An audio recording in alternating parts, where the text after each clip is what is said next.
Hello, boys and girls. Welcome back to Fiesta Gardens Library. It continues to be the month of March, the month where we celebrate women who have made a difference in our history. And today I will be reading to you about Helen Keller. Helen's Big World, The Life of Helen Keller by Doreen Rappaport. This is the title page. Helen gurgled and giggled in her crib. At 6 months old, she crawled and said, "How do you do?" and "wah-wah" for water. When she was 1, she ran after a ray of sunshine. She loved the mockingbird song and the sweet smell of climbing roses. But the best of all was being on her father's lap and in her mother's arms. The beginning of my life was simple and much like every other little life.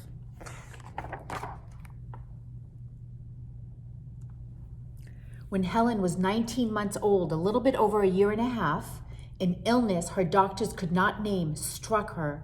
When she recovered, she could no longer see, hear, or speak. When her parents pressed her close, she knew their smell and touch, but she could not see them or hear them or say their names. In the dreary month of February came the illness which closed my eyes and ears. Gradually, I got used to the silence and darkness that surrounded me.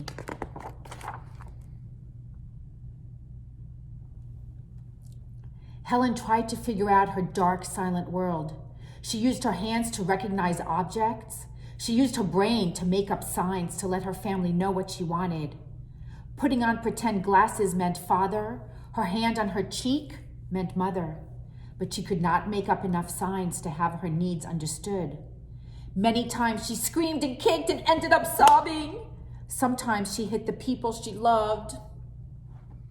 My failures to make myself understood were followed by outbursts, meltdowns.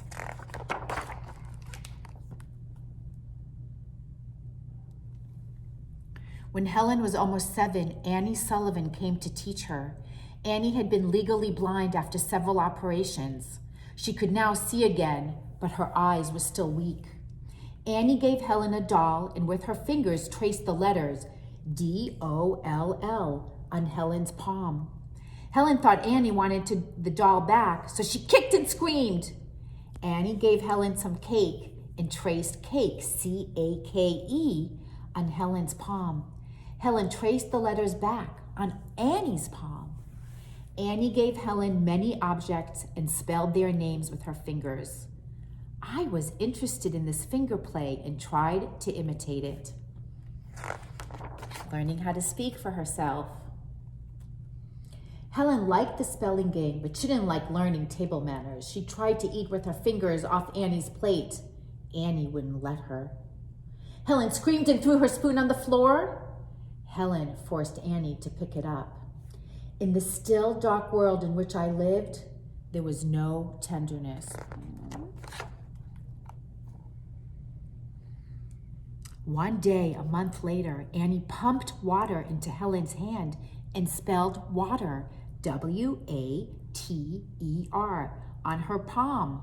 As Helen felt the cold water, she understood that Annie was spelling the word water. Her face lit up and she spelled water on Annie's palm again and again and again. That living word awakened my soul, gave it light, hope, joy, and set it free. This was a turning point in Helen's life. Annie also taught Helen to see with her fingers.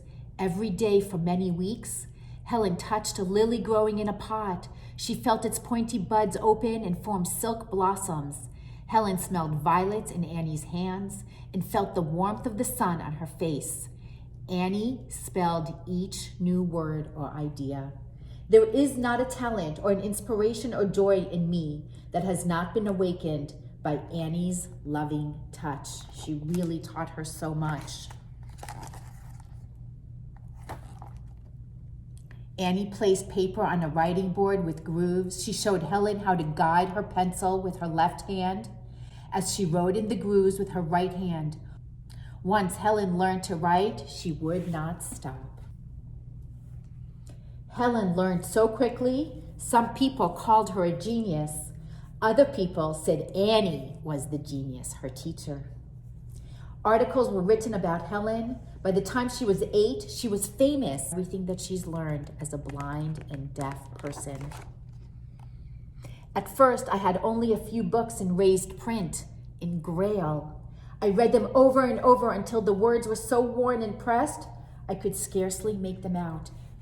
Braille is how books are written for the blind. The letters kind of stick out. Annie did everything with Helen. She took Helen walking in the forest, jumping in the salty ocean, tobogganing down snowy hills, bicycling in tandem, and sailing in a boat. And she spelled out each new experience. It was my ambition to speak like other people. We worked hard and faithfully, yet we did not quite reach our goal.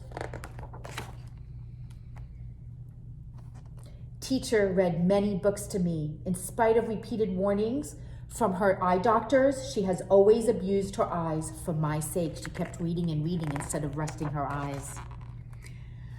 I have the advantage of a mind trained to think, and that is the difference between myself and most people, not my blindness and their sight.